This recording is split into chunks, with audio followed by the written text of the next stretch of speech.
क्या आप जानते हैं कि जब इस धरती पर एक भी इंसान मौजूद नहीं था, तब इस धरती पर किसका राज चलता था? जी हाँ, डायनासोर्स का। लेकिन इतनी बड़ी प्रजाति कैसे एक झटके में इस दुनिया से खत्म हो गई?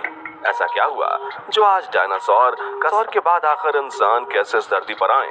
अगर आप भी इन्हीं सभी सवालों के जवाब जानना चाहते हैं तो हमारे साथ वीडियो के लास्ट तक बने रहें। हर किसी को यही लगता है कि धरती पर शुरुआत से ही डायनासोर का राजपाट चल रहा है, लेकिन ऐसा नहीं है, क्योंकि इनमें पहले एक प्रजाति थी, रेप्टाइल्स। ये बहुत छोटे होते थे। धीरे धीरे वातावरण के साथ साथ ये दिन ब दिन बदलते गए और फिर डायनासोर जैसी खतरनाक प्रजाति का अस्तित्व सामने आया। आज से करोड़ों साल पहले डायनासोर इस धरती पर रहा करते थे। डायनासोर की एक नहीं, दो नहीं, बल्कि हजारों प्रजातियां मौजूद थीं और इनमें भी हम इंसानों की तरह कुछ मासूम थे तो कुछ ज्यादा ही हिंसावादी थे और कुछ सबसे ज्यादा खूंखार। ये ट्राइएसिक काल के अंत यानी लगभग 23 करोड़ साल पहले से लेकर क्रिटेशियस काल लगभग 6.5 करोड़ साल पहले के अंत तक अस्तित्व में रहे। लेकिन फिर ऐसा इनके साथ क्या हुआ कि इनकी आज सिर्फ अस्तित्व ही नहीं बल्कि नामो निशान तक मिट गया है? चलिए इसे जानने के लिए चलते हैं करीब 6.5 करोड़ साल पहले, जहां धरती एकदम हरे भरे पेड़ों से बहते हुए झरनों और समुद्र की ठंडी ठंडी हवाओं और लहरों और डायनासोर की भयानक आवाजों से घिरी हुई थी। लेकिन किस्मत को तो कुछ और ही मंजूर था। डायनासोर की किस्मत 10 करोड़ साल पहले ही लिखी जा चुकी थी और ये बहुत ही भयानक थी। अंतरिक्ष में एक एस्टेरॉयड डायनासोर्स को खत्म करने के लिए निकल पड़ा था। यह एस्टेरॉयड धरती से सिर्फ 20 करोड़ मील दूरी पर मंगल और बृहस्पति के बीच मौजूद बने क्षुद्र ग्रह बेल्ट में घूम रहा एक बड़े से एस्टेरॉयड के पास पहुंच जाता है और जैसे ही इससे टकराता है वैसे ही अंतरिक्ष में होता है धमाका और इस धमाके से जो बड़ा एस्टेरॉयड होता है वो अपना रास्ता भटक जाता है और अपने रास्ते पर ना चलकर अपना रुख पृथ्वी की तरफ मोड़ लेता है और यहीं आगे जाकर डायनासोर की मौत का कारण बनता है। इस बड़े से एस्टेरॉयड की रफ्तार बहुत ही तेज थी। ये 10 से 22 मील प्रति घंटे की रफ्तार से धरती की तरफ बढ़ रहा था। वैसे डायनासोर का अंत होने से बच भी सकता था क्योंकि एस्टेरॉयड चांद से बिल्कुल करीब होके गुजरा था, पर चांद के बिना टकराए ये धरती की तरफ चला जाता है।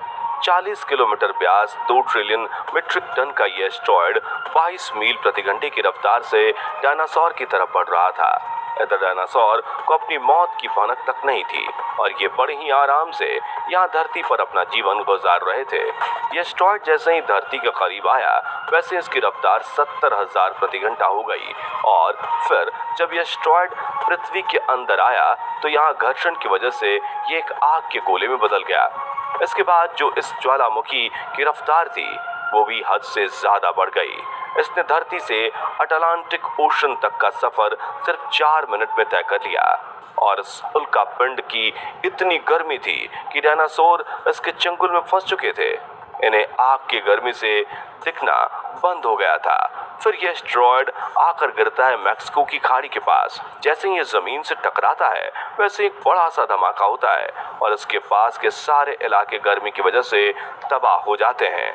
ये टकराव इतना घातक था कि जहां ये धमाका हुआ वहां 180 किलोमीटर चौड़ा और 120 किलोमीटर गड्ढा हो गया और धरती पर मौजूद जो भी एलिमेंट्स, पदार्थ, पत्थर वगैरह थे वो सब अंतरिक्ष में पहुंच गए। धरती से टकराने की वजह से धरती के अंदर भूकंपीय तरंगों की शुरुआत हुई और फिर समुद्र में होती हलचल यानी समुद्री लहरों का आतंक शुरू हो जाता है और ये लहरें बड़ी ही तेजी से अपने आसपास के इलाके को तबाह करने लगती हैं। इधर भूकंपीय तरंगों की वजह से ज्वालामुखी ने भी आग पकड़ ली थी और इस तरह सुनामी और आग हर जगह फैलने लगी और जितने भी डायनासोर इन इलाकों में मौजूद थे वे सब इनके शिकार बन गए। इस विस्फोट की वजह से रेडिएशन की मात्रा भी बहुत ज्यादा बढ़ गई, यानी 800 किलोमीटर के एरिया में जितने भी डायनासोर थे वो सब मारे गए थे। लेकिन अभी सारे डायनासोर का खात्मा नहीं हुआ था क्योंकि ये वही डायनासोर मारे गए थे जो उड़ नहीं सकते थे लेकिन उड़ने वाले डायनासोर यहाँ से बचकर भाग गए थे। लेकिन ये भी कहाँ बचने वाले थे, क्योंकि पत्थर, मेटल जैसी सभी पदार्थ विस्फोट की वजह से अंतरिक्ष में गए। वो ग्रेविटेशन के कारण आग के गोले बनकर धरती पर गिरने लगे। इसके साथ ही धूल का एक तूफान भी मौत बनकर डायनासोर की तरफ आ रहा था। ये बादल इतने ज्यादा मोटे थे कि उन्होंने सूरज की रोशनी को भी पूरी तरह से छुपा दिया था। कुछ डायनासोर तो आग की बारिश में मारे गए थे, तो वहीं कुछ हाईली टेम्परेचर की वजह से जिंदा ना रह सके, क्योंकि अब इन बादलों और आग की वजह से धरती पर गर्म हवाओं का बसेरा हो गया था। उस वक्त तापमान 200 डिग्री सेल्सियस को भी पार कर गया था। इतनी गर्मी में जिंदा रह पाना नामुमकिन था। इसलिए डायनासोर्स की 90% आबादी जलकर मर गई और 10% आबादी, उनमें सिर्फ वही डायनासोर जिंदा थे जो कि 30 किलोग्राम से भी कम वजन के थे।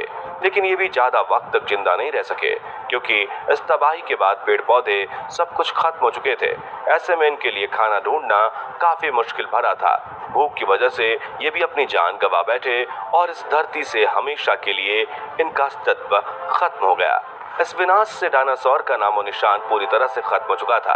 लेकिन एक प्रजाति ऐसी थी जिसे एक नई जिंदगी मिल गई थी, और ये थे मैमल्स, जो कि गर्मी से बचने के लिए जमीन के अंदर चले गए थे। और जब वातावरण पूरी तरह से नॉर्मल हो गया तो ये दोबारा जमीन पर ऊपर वापस आकर रहने लगे, और जिंदा रहने के लिए इन्हें भी जो मिलता वो ये खा लेते थे। अब सब कुछ पहले जैसा होने लगा था। धरती पर पेड़ पौधे, हरियाली उगने लगी थी। मौसम भी काफी नॉर्मल हो चुका था।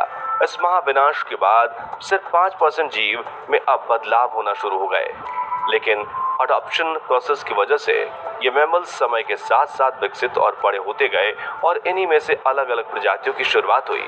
5.5 करोड़ साल पहले इयोसिन इपोक में बंदर जैसी प्रजाति का अस्तित्व सामने आया, और इनके अंदर भी कुछ ऐसा बदलाव हुआ कि ये बंदर धीरे धीरे दो पैरों पर चलने लगे। और ये बदलाव था स्पाइनल कोड में। फोरामेन मैग्नम, ये एक तरह का छेद होता है जो कि स्पाइनल कोड को दिमाग से जोड़ता है। वो स्कल्प के पिछले हिस्से में धीरे धीरे सेंटर तक आ गया था। इसी समय धरती की टेक्टोनिक प्लेट्स में हलचल हुई, जिससे दो भूभाग एक दूसरे से आकर टकरा गए, जिन्हें आज हम भारत के नाम से जानते हैं। एशिया महाद्वीप और भारत दोनों महाद्वीपों के टकराने की वजह से माउंट एवरेस्ट जैसे पहाड़ का निर्माण हुआ।